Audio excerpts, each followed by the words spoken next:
for anyone listening who's never worn a sari, it is not easy, right? A sari is like 5 meters long. I don't think most non-sari wearers know this, right? That when you unwrap a sari, it's like as long as your room, and you unwrap it and you're like, how on earth am I going to wear this, right? And then you have to learn, that you need pins and obviously the undergarments you wear, and it's a learning experience, right? When you lean into new people's cultures. And that for me is, as I said, it's what I learned. The first time maybe I don't have all the right things and I have to run around hotels and borrow pins because I didn't bring my own pins.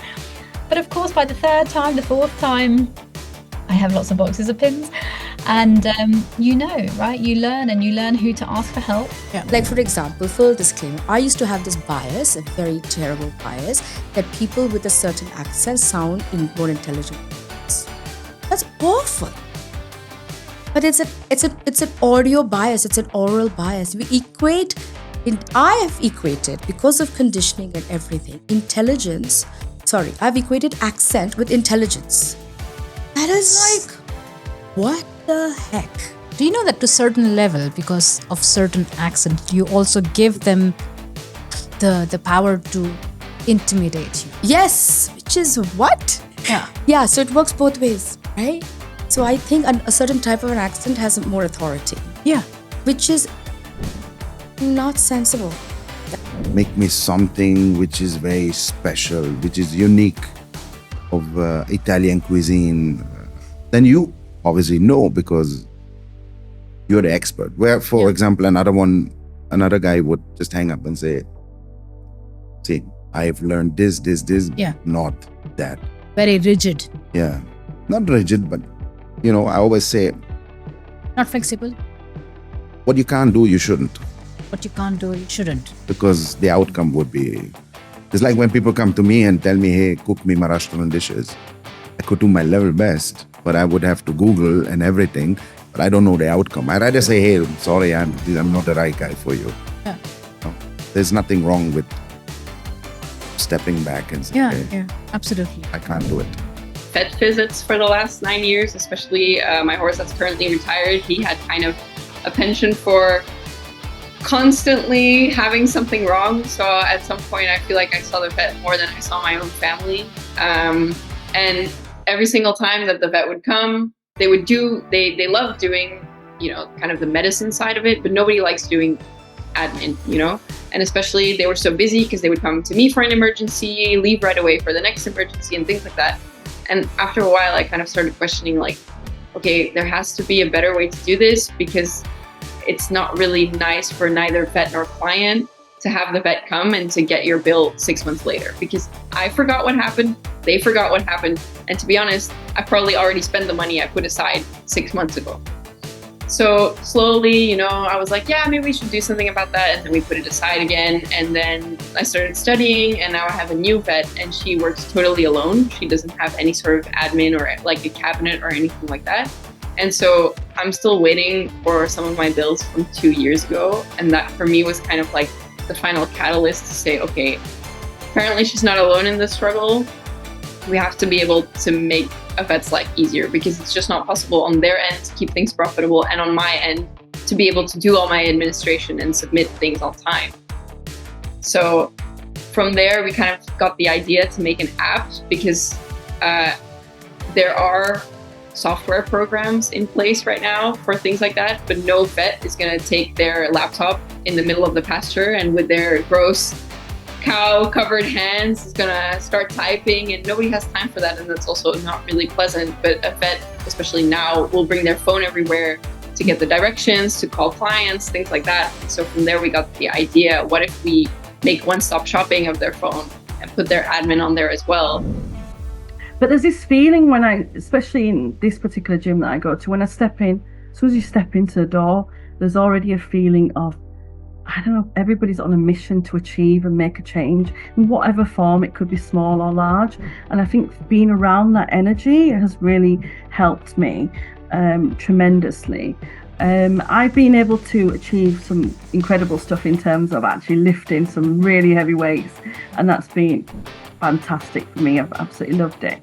But when I think about what have I learned, and then I'm applying it into the real world of leadership, it's taught me the power of consistency.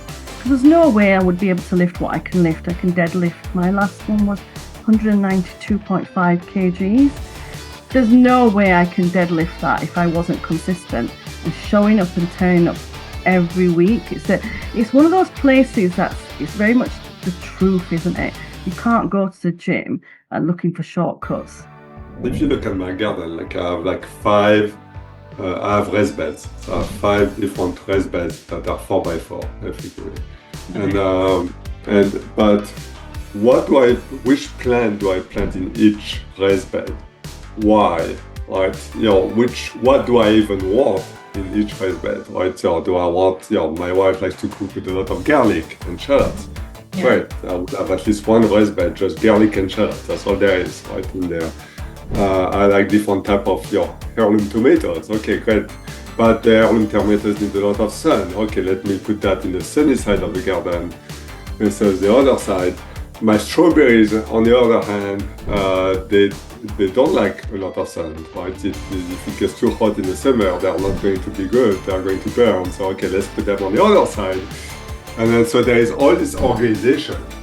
Right, into deciding what plant, where do you put them, space capacity management, all these kind of things that ultimately for me reminds me about how you have to organize even as a company. Yeah. Right? Yeah. What teams, what specialties you have to have in each team for that team to have proper ownership over their domain. How do you create the different teams so that they can all collaborate together. Right, so for example, tomatoes and basil go well together, they're complementary plants. All these things, right? So, and that's why for me there is a lot of parallel there, because as a manager we say, management is like being a parent. I don't know, for me management is like being a gardener, effectively. I actually have to admit I was not aware of it, and I think that's amazing that you have this opportunity. But then again, because I listened to some episodes today, the ladies you've interviewed, your friends, and you recommended me listening to them. And one of them said, I can't remember the American one, like, what do you do? You have your 7 years, 15 years CV gap. Like, where are you going? What are you going to do with that? It's not of use, much use. Anyway, like, you're not employed. But exactly, it's wonderful that it's offered, I have to admit. How amazing is that? So the company, the organization, like International Dual Career Network, IDCN, they help spouses in finding professional opportunities, and Permits Foundation, an independent, not-for-profit organization campaigning globally to improve work permit regulations so that partners of highly skilled international employees may directly access employment while in the host country. Okay, this is something should be made aware to all the companies, and I'm not too sure. Maybe also to diplomatic circle. Why not? Actually, I'm very used to different types of food. I'm also comfortable with the spice level. One thing that I almost find a little bit annoying is that Indians spend a lot of time talking about food. At least a couple of hours a day you're talking about what you ate or what you want to eat or what you're making, what kind of food you like and you don't like. So food is always a topic, and anywhere you go, you will be offered food. That's true. There's one point that I remember we were speaking about as part of your culture shock is traffic, and the other thing was the bureaucracy. Bureaucracy is... How was that experience for you? Should I be honest? Yeah. No, first 3 months I would say were almost like hell because there was so much paperwork that had to be fixed and things have to be done in a certain order. Yeah. Everything takes time and ultimately you get a bank account, which you can't survive without a bank account, right? Yeah. That time was a little bit frustrating for me and something that I probably was not prepared for. So for context, I work for an organization called Resurgo, and Resurgo runs these programs called the SPEAR program, which supports young people within the age bracket of 16 to 24 who are not in employment, education or training, hence NEET.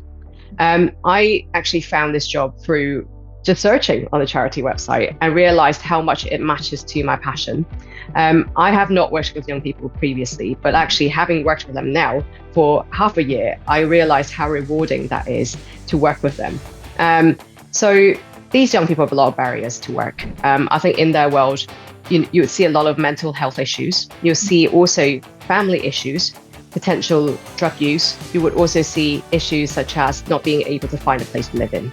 There are loads of barriers around their education as well. So for example, some people may not have GCSEs or A-levels, or they might have found a job before, but that was very short term because of various reasons. And they found it very hard to get back on track to find a job. They lose motivation. Some of them actually sit in the house all day playing video games or just being in bed. There was a lot that was going on in their lives. Some people are carers. They may not be able to have time to actually find a job. And all of this is why they have come to us for help.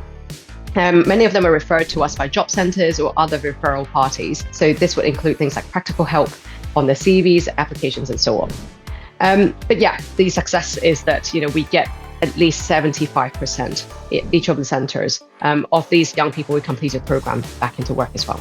It really depends on where you work. Like if you work at a place like the World Bank, there's a little bit of both. You do have, because I was a task manager, so you do have that ability to look for certain areas of interest. And then you also get a package of tasks that are assigned to you as part of your work package. So there's a bit of both in that kind of environment. But in other places, if you go, for instance, in the federal government in Canada, there's very structure, and you are basically assigned a number of files, and you work with those files. And your job is basically to see them through from the inception to conclusion.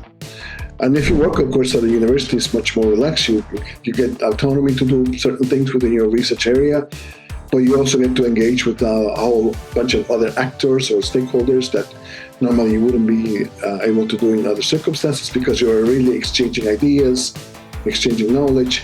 So that allows you to create a different kind of partnerships and a different kind of alliances with other people that you wouldn't necessarily be able to do in the settings. But understand also that when you work in places like the UN, there's the headquarters part of the work, but there's also the field part. And the field part can have a much broader scope of actions than the headquarters part. So in the field, I could probably have, let's say within the area of learning outcomes and nutrition interventions, I could choose to engage multiple departments and multiple localities to address this problem from a broader perspective than if I was just a headquarters-based employee where I was just trying to understand the dynamics and I was just trying to describe it or analyze them, because as a headquarters person, I do not have the kind of discretionary margin of engagement that I will have as a field manager. For me, and this is the reason I live in Asia and continue to live in Asia and South Asia specifically, it's a very collectivist society. So people live in groups. In India, it's the same. We live in communities. We move in groups, and that's partly because of, there's such large populations. We eat in groups. We travel in groups, right? And when you've lived in Asia, or perhaps you've grown up in Asia, but when you've been here for a significant part of your life, when you go back to individualistic societies like Europe, it feels very cold, and I don't just mean the weather. Just life feels cold, right? It feels like people are very separate from each other. Here in Malaysia and in most of Asia, I feel, but if I needed help with my daughter, if she's a bit bigger now, but if she fell, or if I don't know, dropped the shopping or needed help getting up the stairs or something, there's always people to help me. People help. But I feel like often in the more individualistic societies, you're a bit more alone. You kind of pass through life a little bit more alone. I've learned a couple of lessons, so some of them are just practical training tips. I had one lesson with an Olympian where really I just had one lesson with her, and still in my everyday training, I apply some of the exercises she said, and I still give that same advice to my clients. While from other top riders, I mainly learned what I don't want to do in the future. A lot of them, it's very automatic. The groom warms up the horse, they get on the horse, they jump the horse for 10 minutes, they give the horse away to someone else. They bring in the next horse. And it's such a automated machine. For me, that kind of takes the joy out of riding, because yes, obviously nobody wants to spend their time cleaning stalls, but it's still part of the whole picture for me. And okay, as you get bigger, you can allocate some of the jobs, but for me, it's still really important that like before I get on my horse, that I have a relationship with them essentially. Everybody, doesn't matter which country they're from, believes that the rest of the world operates like them, right? You might think, oh yes, maybe, okay, Sabia's from India, but yeah, she has a different language and she eats different food and she dresses differently, but everything else she were doing exactly the same as me, right, in terms of thought process. And we have that because you can see it evidently, and people don't even realize that. And some people, you know, if you say, describe your culture to me, they can't even describe it because actually it's so ingrained, they're just doing what they think is right, so, or what they've been taught, so they don't even know that it's different to other people. I'll rephrase because I want to be inclusive. English is a lingua franca in most city schools, and in some spaces English might be a second language where the lingua franca would be the local language. Lingua franca meaning the medium of instruction.